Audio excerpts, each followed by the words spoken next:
Kasaysayan ng luntiang pulo. Homohona, lahi ng Ita.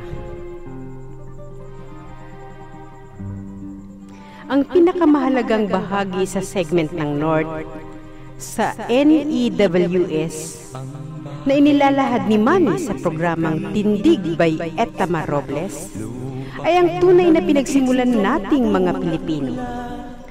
Ang tunay na lahing kayumanggi, ang Ita. Taong 300 Anyo Domini, magkapatid na Ita ang nakasakay sa balsa, ang ipinadpad ng hangin dito sa luntiang pulong ito.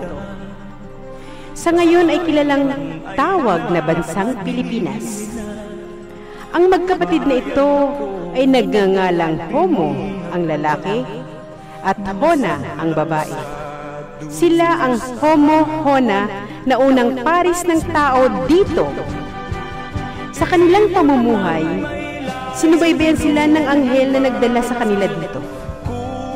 Kapag may kailangan ituro sa kanila, nagpapakita ito na anyong tao at normal na nakakausap nila. Yan ang pahapyaw na pagbubukas sa kasaysayan ng Ita sa luntiang pulong ito. Nakaturuan ng iglesia ni na Imam Imiza at Rabay Jesus, tindig katao inyo.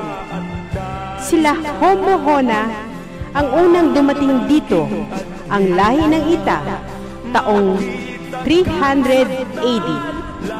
Samantalang si Ferdinand Magellan ay pang-11 lang, 1521 AD. Si Magellan ang kinilala sa history natin na nakadiskubre ng Pilipinas dahil ang gobyerno at pundasyon ng saligang batas dito sa Pilipinas ay Kastila. Bukod sa lahing Ita, may 10 pang nauna kay Magellan na nakarating sa luntiang pulong ito.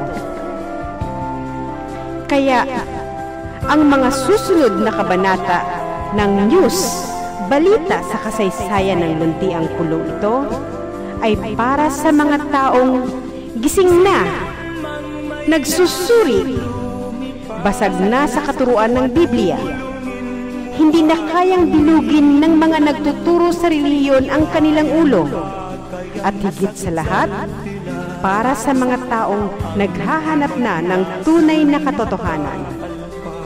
Ang ginto o liwanag ng kaisipan ay para sa mga taong nilikha nila na kanilang kawangis. Tapos na ang pagliligaw.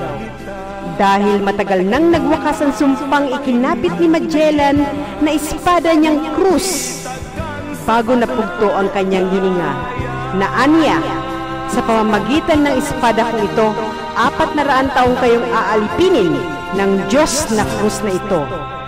INRE.